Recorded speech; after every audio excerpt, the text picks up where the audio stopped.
যদি 5ই আগস্ট থেকে শিক্ষা না নেয়, আমি আবারও বলি এই দেশ আর দেশ থাকবে না।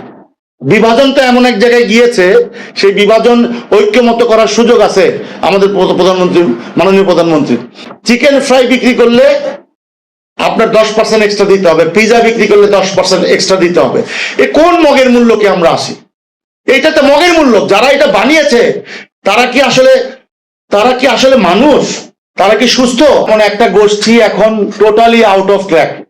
বিশাল একটা জনগোষ্ঠী যারা রাজনীতি করতো বিগত সরকারের সময়, তারা যদি মূল ধারায় না আসে তাহলে আমাদের ব্যবসা কোনোদিনই ভালো হবে না। সে এক্সাম্পল, আমরা কোনো রাজনৈতিক দল করি না, আমরা চাই রাষ্ট্র সবার অধিকার আছে। কেউ যদি লুট করে, দুর্নীতি করে এবং অন্যায় করে, জুলুম করে, সন্ত্রাস করে, তাদের বিরুদ্ধে ব্যবস্থা নেওয়া হোক। কিন্তু টোটাল একটা স্থিতিশীলতা চাই, তাইলেই কিন্তু আমাদের বিজনেসটা ভালো হবে। কারণ একটা গোষ্ঠী কিন্তু আন্ডারগ্রাউন্ড বলতে গেলে, তারা প্রকাশ্যে আসে না, তাদের সামাজিক অনুষ্ঠানে তারা যাচ্ছে না। এই বিষয়গুলো কিন্তু আমরা মাননীয় প্রধানমন্ত্রীর দৃষ্টি আকর্ষণ করছি। আরেকটা বিষয়, আমি যদি মাননীয় প্রধানমন্ত্রী পর্যন্ত যায়, আমি জানি না আপনারা যদি বৈষম্যের বিরুদ্ধে কথা বলে আসছেন, তাহলে আমাদের এই যে বাজেটের আগে প্রান্তিক ব্যবসায়ীদের সাথে আমার মনে হয় প্রধানমন্ত্রী মহোদয়, মাননীয় প্রধানমন্ত্রী বসা উচিত ছিল। আমরা চাই উনি একটা সাক্ষাৎকার দেখ, আমি আমাদের কষ্টের কথা, দুঃখের কথা প্রমাণ সহ সবকিছু দিতে পারবো যে আমরা কি কষ্টে আছি বাংলাদেশে ব্যবসা করতে এসে। আমরা যে বাংলাদেশে জন্মগ্রহণ করছি, কি কষ্টে আছি এই ব্যবসা করতে গিয়ে, এটা প্রধানমন্ত্রীর নজরে আসা উচিত। কারণ উনি অনেককে দেখলাম, ছোট ছোট উদ্যোক্তাদেরকে উনি প্রমোট করছেন, হয়তো তার সারাউন্ডিং তাদের কাছে নিয়ে যায়, আমাদের কেউ নাই যে তার পর্যন্ত নিয়ে যাবে। এর আগের গভর্নমেন্টকেও বলেছি, ইন্টারিম গভর্নমেন্টকেও বলেছি, কেউ নজরে দেয় নাই। কারণ আমরা তেল মারতে পারি না, কারণ আমি জানি না কি কারণে। তো সুতরাং আপনার মাধ্যমে বলতে, এটা বৃহৎ একটা গোষ্ঠী, 2 কোটি মানুষ এই সেক্টরের সাথে রিলেটেড কোনো না কোনো ভাবে। সুতরাং আমাদেরকে আরো অবহেলা করেন না, আমাদের এই সেক্টরটাকে বাঁচান। তা না হইলে এই যে বড় বড় গ্রুপ যে ধসে পড়ছে শুনছেন, বাংলাদেশ একটা বড় ডিজাস্টারে যাবে। কারণ এই সিস্টেমটাই করা হয়েছে 20-25টা কোম্পানিকে বড় করার জন্য, এবং তারা এত বড় হয়েছে। ওই পোল্ট্রি খাতও একই অবস্থা, 3টা কোম্পানি পোল্ট্রি খাত মানে একটা জিম্মি করে রাখছে পুরো রাষ্ট্রকে। কোনো ছোট ব্যবসায়ী এসে এখানে ব্যবসা করতে পারবেন, আপনারা দেখছেন, আপনারা জানেন ভালো করে। ওই পোল্ট্রির সাথে আমাদের রিলেটেড ওই পোলার চাউলের ব্যবসা করে বড় বড় কোম্পানি, যাদের বিশাল ব্যবসা, বিত্তভোগের অভাব নাই। পোলার চাল যদি কৃষক বিক্রি করে 70, 75, 80 টাকা, সেই পোলার চাল আমাদেরকে 140 টাকা, 120 টাকা নিচে কিনতে হয়।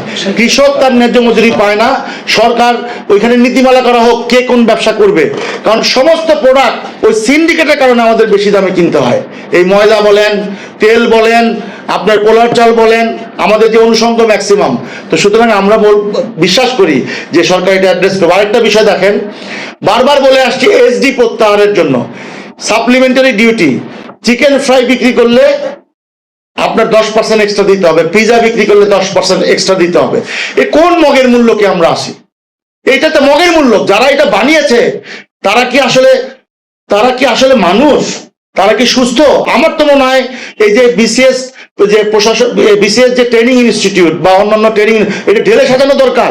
ওইখান থেকেই মনে হয় তাদেরকে মাথাটা নষ্ট করে দেওয়া হয়, তাদেরকে বোধহয় শোষক বানিয়ে দেওয়া হয়। তারা বোধহয় সাধারণ মানুষ তখন আর থাকে না, তারা অন্য কিছু হয়ে যায়। কারণ তারা তো সাধারণ মানুষ থেকে ওখানে গিয়েছে, তারা রাষ্ট্রের সর্বোচ্চ ট্যালেন্ট বেছে নেওয়া হয়। তারা কেমনে অন্যায় অতচিত আচরণ করে এই রাষ্ট্রের সাধারণ মানুষের উপরে, এটা হচ্ছে আমার মূল প্রশ্ন। তারা কেন তাদের কানে যায় না?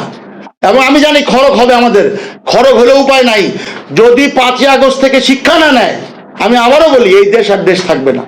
বিভাজন তো এমন এক জায়গায় গিয়েছে, সেই বিভাজন ঐক্যমত করার সুযোগ আছে আমাদের প্রধানমন্ত্রী, মাননীয় প্রধানমন্ত্রী। আমি বারবার একই মিডিয়াতে বলছি, মাননীয় প্রধানমন্ত্রী যদি চান উনি সবার প্রধানমন্ত্রী হইতে পারবেন। উনি যদি সবাইকে ঐক্যবদ্ধ করেন, এই সিস্টেমকে উনি ভেঙে ফেলতে পারবেন। আমি জানি না ওনার এই কাজ আছে কিনা, উনি চেষ্টা করলে পারবেন, এটা আমার বিশ্বাস।